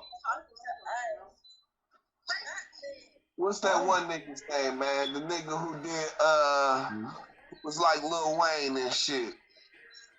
For a second. The Young Thug? Young Thug. Didn't he put on a dress? Yeah, he had a dress. I thought he had a kilt, right? Or something. I don't know. That shit's still a dress. Got a whole dress on in the album cover. Unless you Scottish, nigga, I don't want to hear that kilt shit. Man, they suspect too, nigga. I don't care if they Scottish. Man, I don't want to see no damn man in a dress, nigga. It's a kilt, nigga. That's a dress.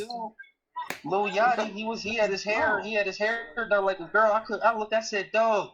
I'm like, bro, it blew my mind. I'm like, how can you have it literally was like a girl. I'm like, I didn't know what I was seeing. Like, your friend the picture that I saw. I'm like, nobody saw this. I'm like, this is crazy. I guess he was trying to play it as a joke. I'm like, you don't take man, jokes like that. Look. I don't want to see no nigga, nan nigga. I don't want to see nan nigga. What my boy Mike Epps said on How High. I don't want to see nan nigga on no goddamn dress, nigga. That's fugazi. I'm sorry, that's fugazi, dog. I'm not wearing no goddamn dress. I was mad at the Winter Soldier episode where they had Falcon and some heels, nigga. I was finna break some shit. Oh, what? Okay, don't even say no more. Please don't. You know what they gonna say. Well, how you feel about Prince? Man, Prince, dog, was nigga. Prince, look, man. Prince did that ish. He still was out there with chicks badder than every bitch that you ever see. Right. He went out there with no dude. Right. You know, Prince would be out there with the assless chaps on, Doug, and then go off stage to like the baddest bitch ever and shit. Right. You know what I'm saying? Right. Yeah, people definitely didn't pay no mind. They're like, man, that's Prince, dog. Like he got the chicks, bro. My pops and my uncles, they was talking shit about that nigga for that shit, man. Like, but yeah, I was gonna say that was. But dog, you never heard Prince in a gay rumor. You never heard him. Nope. You never heard him in any rumor with a gay person, anything. And I'm pretty sure they tried to get him, just like they tried to get a lot of people. Man, Prince was like this. Oh no, that Adam's apple. That's a man. You take your chick, bro. That's what it was. Take your chick. He taking your whole family. He taking your mama, auntie, grandmama, all of them. Oh, no. He gonna have all them on the strip. And don't play him in basketball for your chick. He gonna bust you. Yeah, that's crazy, dog. Man, I judged the motherfucking book by the cover that day.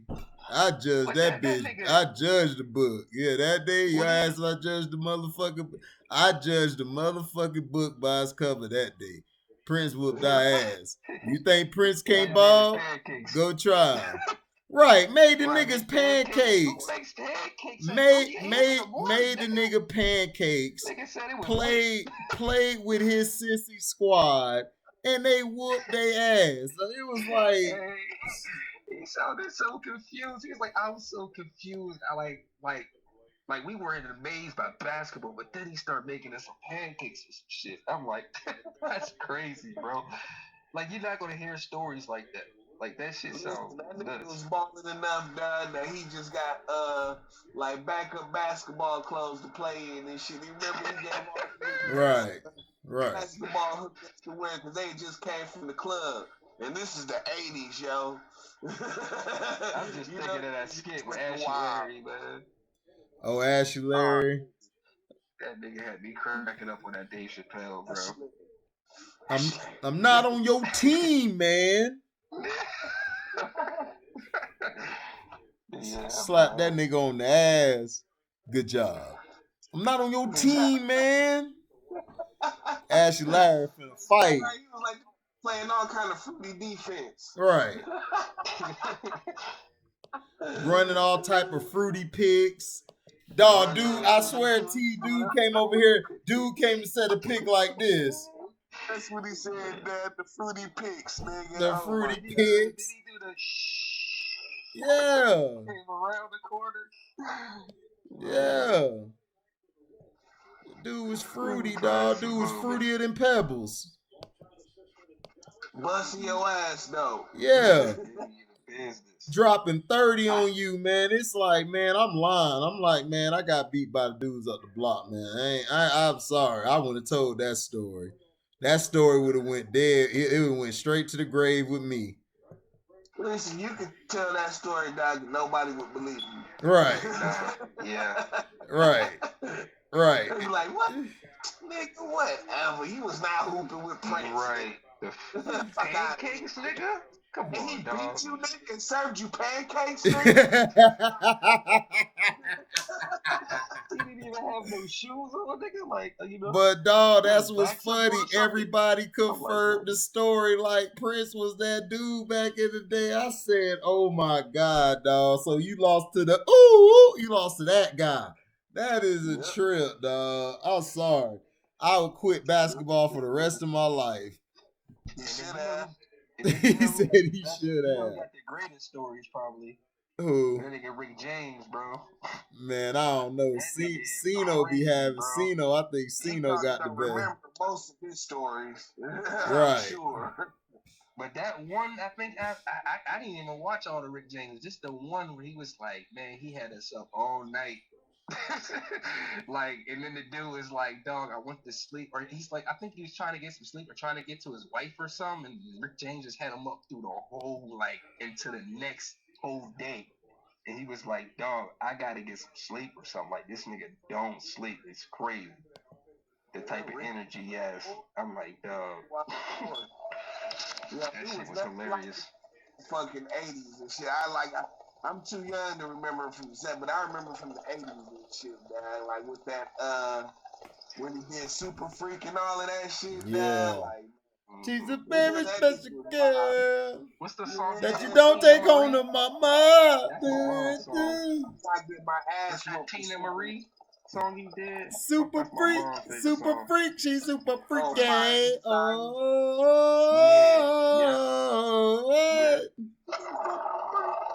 Oh, by the way, did you get a chance to watch the we talked about this earlier. Did you get a chance to watch that Versus with Earth, Wind and Fire? Tomorrow, man. You said what? I said I'll probably watch it tomorrow, man. Put it to use, man. Get some lovey-dovey in and shit. yeah. Man, that thing was. I did not. Yeah, had a girl like, had a girl put to bed and watch it. Man, that shit was crazy. I was like, dog, man. I was like, Man, man, I don't even want to see. I don't want to see it because this nigga Steve Harvey. I mean, yeah, but like the music was like good enough to where like you listen to it, you like, dog, man, that shit was crazy. Like you like for me, I got to a point where I was like ignoring him, and I was just in my own mind like, dog, I can't believe like that song. But yeah, you get to a point where you're like, dog, like, nigga, I want to hear the artists tell the stories behind these songs and behind these records and behind all this. I want to hear them, not you. Not your bitch ass. Oh, bitch! I was kind of late with it. They were like, You old bitch! I saw reactions of like parents in the house. They were like, why this nigga talking? Hey, Steve Harvey, you a BL, why you acting like a hoe? Like a hoe. BL.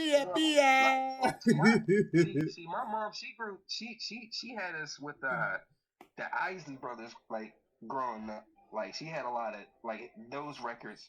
Like, so, like, some of them songs, like, I remember those, and I'm like, man, but Earth, Wind, and Fire, we didn't, like, grow up crazy too much of them. Like, I grew into them as I grown, you know, as I grew up, you know, but, like, well, yeah. like, I was on Lee Williams. I was on Lee Williams and the Spiritual QCs and Lou Rawls. Okay.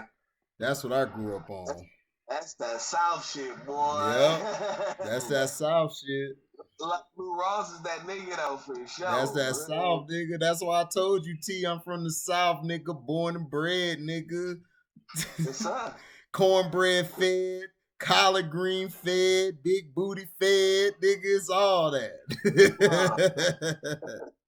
Throw some butter with that bitch. I still fuck with Nigga, the first time I went out South, dog, as an adult man, like as a, you know what I'm saying, like a horny young man and shit, you know what I'm saying? Like, I ain't never seen asses like that before, dog. It was like, where?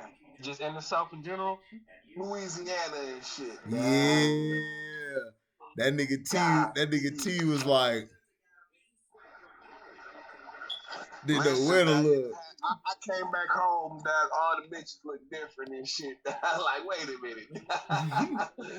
That's not ass, nigga. That's not it, dog. For real. Gotta get down there.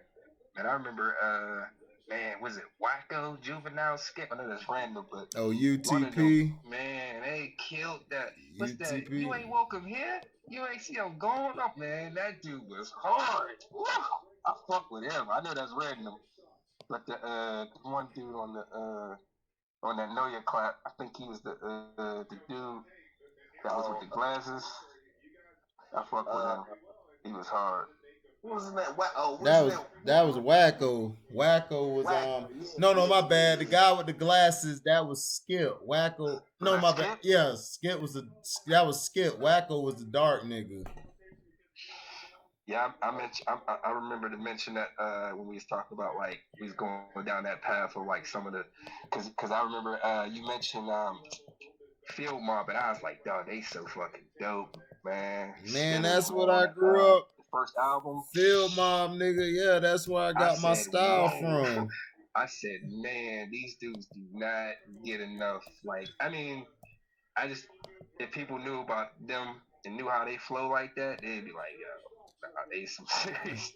Man, my nigga said, I'm a roach at a racetrack. I feel like newborn babies in car seats. I'm supposed to stay strapped. Got one, got collard greens and script. When they seen like Spike Lee, they scream for Knicks. Nigga, what? Sean J, a monster, nigga. Sean J, a monster, nigga. and Smoke was raw too. Man, they personally, dog, Phil Mob would have crashed No Limit, dog. I'm not gonna lie to you. Them niggas would have took their head off, dog. Them I was talking about niggas the girl from No Limit. She was tight. To be honest, like they were supposed to step into fucking Outcast shoes and shit. Yep. You know, and they was like right there on that. Luda fucked their ass up. When they went to Luda and shit, he fucked their ass up. Nobody liked Luda after that. Yeah, wasn't he trying to get it? Wasn't he trying to put that together or something? Like he had it. No, Luda stole their ring. He stole their ringtone money. Yeah. And then they kept going back to jail because they street. That fucked them up too. They kept going back and forth. One would be out of jail, the other be in jail. That's why they never used to have a lot of shit together. Like they'll be doing different shit on different people tracks. Yeah, because it's like only like 2 or 3 Phil Mob albums, right? Yeah. It was 4. It was it was the first one, I think it was 613, I believe. The second one was From the Rooter to the Tutor. The third one was Pine Cones and something and Trees. And then the next one was a mixtape, I believe. Yeah. Okay. Did you fuck with David Banner? He was okay. I thought he was a fake ass Pastor Troy, but he was straight. I felt like he was more of a producer, like making beats and shit. Yeah, he was a great producer, but he was a fake ass Pastor Troy. All us was like, who this fake ass Pastor Troy? That's so fuck with that like a pimp. About it, but that's like that was hard. Yeah, that's the shit. I'm like, man, I don't think they play that like when they be playing throwback. I'm like, man, that's like pimp. That shit hard. And then the Cadillacs on 22. Shit, yeah, David Banner was straight. Like he was good. I started bumping him, but I mean I was more on Troy at that time. P. Troy was getting it cracking. Nothing wrong with that. He was though. Troy was getting it cracking, dog. Anybody I knew from the South, nigga, had a Pastor Troy tape, nigga. Oh yeah, no doubt, because Pastor Troy was out. Pastor Troy was out before all them niggas. He was out He was out the longest, like Outkast. It's just that Outkast shit, you know, caught fire and got popping. Yeah. Troy, yeah, Troy and everything came, you know, Troy was killing it and shit, and then he went at P and everything, and then, you know, he saw, yeah, that was ugly. He saw P was really about that shit. You know what I'm saying? He come out of Atlanta, right? Pastor Troy? Was it yeah, it was Atlanta. He came out of ATL. Okay. Right, and that's what they were beefing over, because it was like, nigga, like rap is very territorial and shit, or at least it used to be and shit. Like, nigga, you couldn't go to other places and shit, dog, and just, you know what I'm saying? Nigga, you need to have a pass and shit. You know what I'm saying? And like, nigga, he felt like fucking, you know what I'm saying? P needed a pass to go to Atlanta. He like, nigga, I'm the biggest nigga in the South, nigga. Fuck you. You know what I'm saying? Right. Right. No, that's right. That's true. P, but you know, P, that's how P felt, you know, but P had the bread to back it up. You know what I'm saying? A lot of them niggas didn't have the bread P had. You know what I'm saying? Like that, you know, like that's why I kept telling niggas like when we grew up and shit, we grew up on like 8-Ball, MJG and them. Like P came in the 90s and stuff. We started like the first Bout It and shit, that movie. And then that CD, you know what I'm saying, that went hard. That's when we started getting on the P. Yeah. Did you fuck with Juvie? when he had his run? Of course. Juvie put Cash Money on the map. He sure did. Damn. He put Cash Money on the map, but the nigga who was better than all of them was BG. He was just hooked on that heroin. Yeah. He just like X, dog. The nigga that was better than all of them was Soulja Slim. Yeah, Slim. Yeah, Slim was. What about the one dude from No Limits, the dude who got locked up, and hopefully he gets out soon? Oh, you talking about Mac? Yeah, Mac was raw. Mac was raw.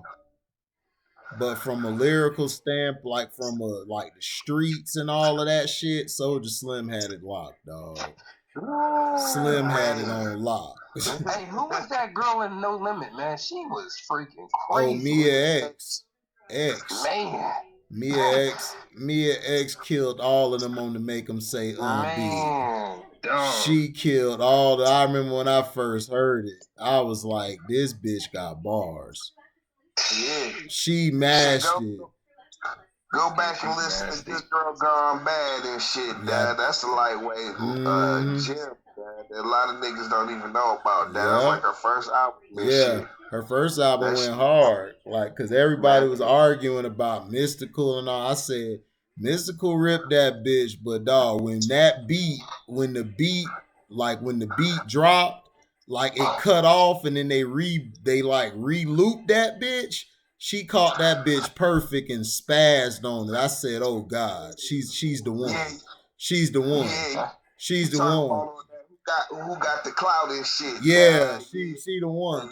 Cause I was killing all my homeboys on that. My homeboys would try to break the beat down, and they would try to catch me right at that part where it's fucked up, and I catch that hoe. When you caught that bitch, that's when you knew you was an MC. That's when you knew you was nice with it. With Lady, what is her? Lady Puff from or Lady of Rage from California. Out there when she was rapping with Lady of Rage was cold. When she was on that song with Dr. Dre and them. Yeah, Lady of Rage was cold. I said, God damn, dog. I was like, and she was like the second one to come in, like behind Dr. Dre, I think. And then Corrupt came in and did his thing, but I was like, she just, because I was like, I know Corrupt and all of them was like, oh, she doing this to niggas? I'm like, oh, man. But, you know, Corrupt and all them niggas was, I mean, come on, they was all dope. That was when they were, you know, they had their group. I remember it was like, nigga, for the, you know, it was like, niggas fuck with Snoop and shit, of course, you know what I'm saying? But it was like, nigga, the real threat was the nigga Corrupt. Niggas always do that. Like, this nigga Corrupt, he tough, boy. Like, that lyrically, he was tough, boy. He was from Philly, though. That's why. He was from Philly, so you know he had to come with it. Oh, okay. Yep. Or he wasn't going to be welcome back out there. Yeah, it was like, man, once this nigga get an album, dog, it's gonna be over with. I remember that's how we used to talk about the nigga for a second, dog. Like, damn. Cause that nigga used to go hard. Man, Corrupt was nasty with it. I loved Corrupt. Corrupt was nasty with it.